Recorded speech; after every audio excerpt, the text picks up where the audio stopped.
Hi. Posani Muralikrishna ఉదంతం మనకు తెలిసిందే. ఆయన అరెస్ట్ అయ్యాడు కొన్ని కేసుల్లో అయితే. ఆయనైతే ఇంత పిరికోడ్లాగా అయితే మాట్లాడుతా ఉన్నాడు. రీసెంట్‌గా కొంత స్టేట్‌మెంట్ అయితే బయటకొచ్చింది. అది ఆల్మోస్ట్ నిజమే ఆ స్టేట్‌మెంట్ అనుకుంటాను.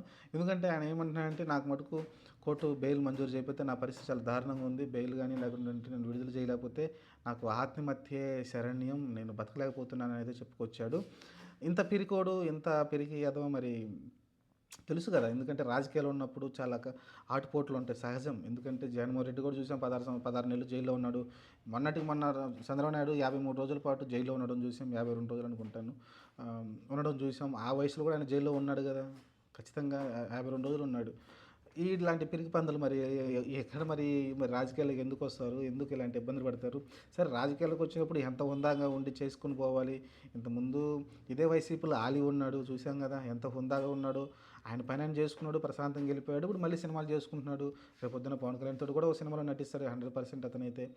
ఇలా అతనైతే చాలా హుందాగా వెళ్ళాడు. విమర్శ అనేది అంటే విమర్శ అనేది తప్పు చేసి దాన్ని విమర్శ చేయాలి గానీ ఇంకా పర్సనల్‌గా వెళ్ళిపోయి ఎంత వల్గర్‌గా మాట్లాడి మన వీడియోలు చూస్తే మీకు అర్థమవుతుంది. యూట్యూబ్‌లో చాలా వీడియోలు ఉన్నాయి. అది కాపీరైట్ అవుతుందని నేను వేయట్లేదు గానీ చాలా దారుణమైన పదాలు కూడా వాడడం చూసాం. మన పవన్ కళ్యాణ్ కావచ్చు, లేకుంటే చంద్రబాబు నాయుడిని, లోకేష్‌ని అందరూ అనడం చూసాం. సరే నువ్వు అన్నావు ఓకే. నువ్వు విమర్శించావు ఓకే. నువ్వు ఆవేశంలో. దానికి కట్టుబడి ఉండు. కట్టుబడి ఉండి ఇప్పుడు రాజకీయంలో నిలబడి వైసీపీలోనే ఉండు. వైసీపీ మళ్ళీ గెలిచే ఛాన్స్ ఉంటది కదా నీకు. 2029 ఎలక్షన్లు జరిగితే మళ్ళీ గెలిచే ఛాన్స్ ఉంటుంది కదా! అప్పటిదాకా నువ్వు పోరాటం లేకుండా పిరికోడులాగా నువ్వు రాజీనామా చేసి నేను ఏ పార్టీకి సంబంధం లేను. మరి ఆ తిట్లన్నీ ఎక్కడికి పోతే నిన్నెందుకు వదిలిపెడతారు? వదిలిపెట్టరు. నువ్వు అదే రాజకీయంలో ఉండు. నీ కోసం పోరాడు. జగన్మోహన్ రెడ్డి నీకు అండగా ఉన్నాడు కదా! మీ వైఫ్ తోటి మాట్లాడాడు కదా! మరి పోరాడి ఉండు జైల్‌లో. ఎన్ని రోజులు ఉంచుతారో ఉంచు. నిన్ను సంవత్సరాలు అయితే పెట్టరు కదా! ఏదో రిమాండ్ 14 రోజులు, 20 రోజులు ఇప్పుడు ఆల్రెడీ 20 రోజులు అయిపోయిందనుకోండి. పోరాడు. ఎందుకు రేపొద్దున మళ్ళీ మీరు గెలిచిన రోజున మళ్ళీ నిలబడి మాట్లాడు. కాబట్టి రాజకీయం అంటే అంతే ఉంటుంది. మరి అది తెలియక ఇలాంటి పిరికి పందలాగైతే ఎప్పుడు చూసినా నేను నన్ను కంఠం కోసిన ఏదో సోది వాగడంతో వాగుతుంటాడులే ఆయన నటిస్తుంది రెగ్యులర్‌గా. అంటే పైకి అది మేకపోతు గాంభీర్యం అంటారు కదా! అట్లాంటి మేకపోతు గాంభీర్యం అయితే ప్రదర్శించాడు తప్ప నిజమైన సత్తా దమ్మైతే అతని దగ్గర లేనట్టు క్లియర్‌గా కనిపిస్తుంది. ఒక పిరికోడులాగా అయితే ప్రవర్తిస్తున్నాడు.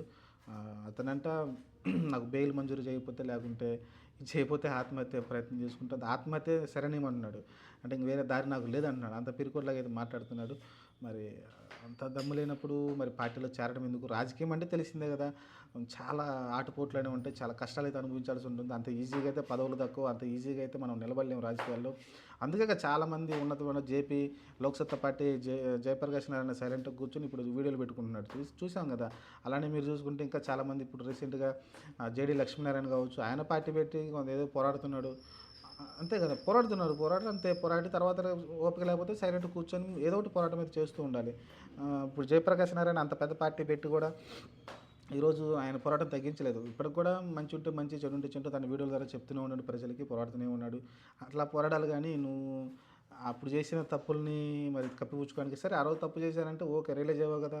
నెక్స్ట్ ఫ్యూచర్‌లో నువ్వు ఎలా ఉండాలి అనేది నువ్వు మార్చుకో. నీ బిహేవియర్ మార్చుకో. అంతా మార్చుకొని మళ్ళీ రాజకీయంలో ఎలా ఉండాలి, ఎలా మాట్లాడాలో నేర్చుకో. నేర్చుకోవడం తప్పే. రాజకీయంలో నేర్చుకోవడం తప్పే లేదు. ప్రతి ఒక్కళ్ళు పూర్తి రాజకీయం వచ్చని నేనైతే చెప్పను. జగన్మోహన్ రెడ్డి కూడా చాలా తప్పులు చేశాడు కదా! తప్పులు చేయబట్టే ఈరోజు 11 సీట్లకి పడిపోయాడు. దాని నుంచి నేర్చుకుంటాడు. మళ్ళీ కమ్‌బ్యాక్ అవుతాడు. అలా గాని ఇలా పిరికి పందిలాగా నాకు వేరే దారి లేదు. 4 కేసులకు భయపడి పిరికి పందిలాగా ఉంటే